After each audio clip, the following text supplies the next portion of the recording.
heading to another job right now, and I got a little bit of downtime, so I figured I'd make a quick video.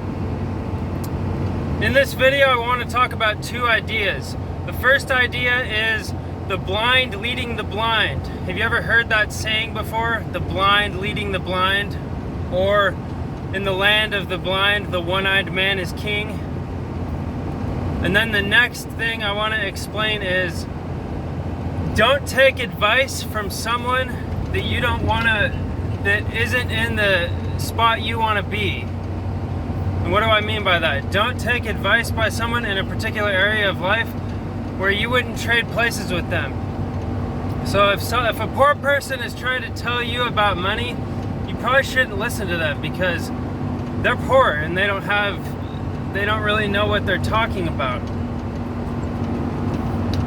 But anyway, guys, let's get into it. The blind leading the blind.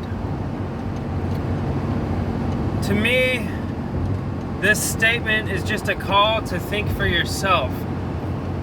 As easy as it is to believe the crowd and to kind of go with everyone else or go with your parents, you have to try to think for yourself as much as you can, because it's easy to just take things at face value and just kind of go with the flow. But as we know in our hearts, as we know in our guts, most of us are deceived.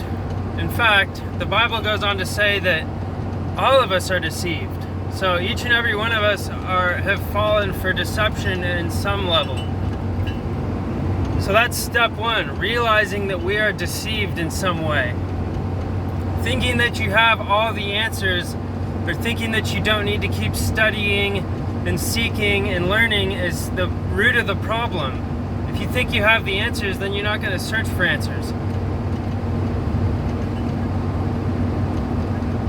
The Bible has this word called aletheos. It's a Greek word that means truth, or the love of the truth. You have to have aletheos. You have to have the love of the truth. This is tough because you have to disengage from what you currently believe and seek the truth, no matter what it is. Because as I've found in my life, truth is actually stranger than fiction. When you find out things that, or when you're on the journey to finding things that are true, it completely throws a lot of what you know out the window, and it's a crazy process. It's a process I love, though, and I try to engage in it as much as possible.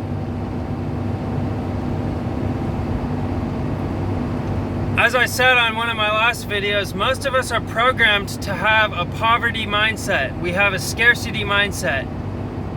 We were raised in a home where we probably weren't poor, or most of us probably weren't poor, but nobody's really experienced abundance, or most of the people haven't experienced abundance. This is a big lesson I've been learning lately, because I see people on YouTube making friggin' about 300 grand a month. I see people no more intelligent than me, no more special than me. I hate to say it, but less intelligent than me. All they're doing is entertaining other people. They're not really providing any actual value. They're just entertaining people. But they're making crazy dollars.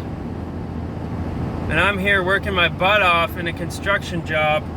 I'm building houses, I'm putting concrete in the ground, I'm working extremely hard daily to earn my check, and I'm just trying to get out of this whole program of scarcity mindset, because I realized I was programmed for scarcity.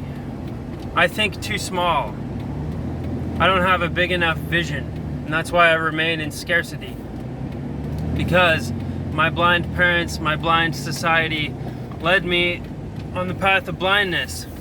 Blind to what? Blind to all the abundance around. Because we're surrounded by abundance. Everywhere you look, you should see money. There's opportunities everywhere. Most of us are blind to them, though. A great opportunity could be staring me in the face, and I would just pass right over it. And same with most of the other people I know. We're all blind to opportunity. We're blind to the abundance around us. And that's a problem. How do you change it, though? Ask questions. Start questioning the narrative. Start questioning your beliefs. You have to start questioning your beliefs to change anything in your reality, because ultimately your reality you live in is based on your beliefs.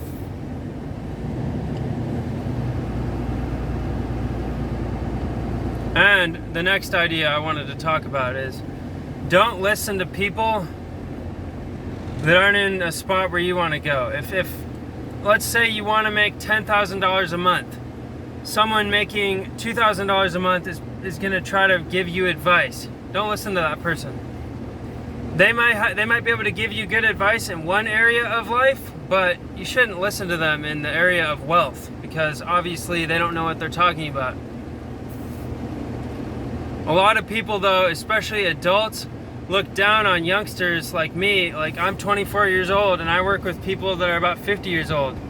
And their intentions are good, but they try to give me advice for life, and I just have to toss that stuff out the window. I'm not disrespectful to them or anything.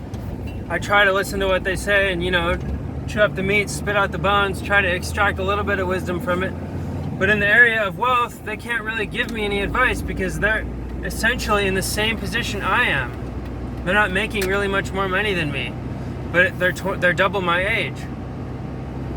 By the time I'm 45, I want to have X-ray vision as far as doing what I'm doing. I want to have mastered something.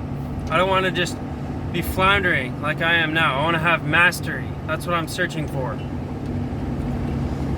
Anyway, guys, this video was just for some food for thought for you guys. I want you guys to just start to question the narrative, start to question your beliefs as far as wealth, health, wisdom, and relationships go, because as I learned from my mentor, Will Rogers, those are really the essential 4 pillars of life: wealth, health, wisdom, and relationships.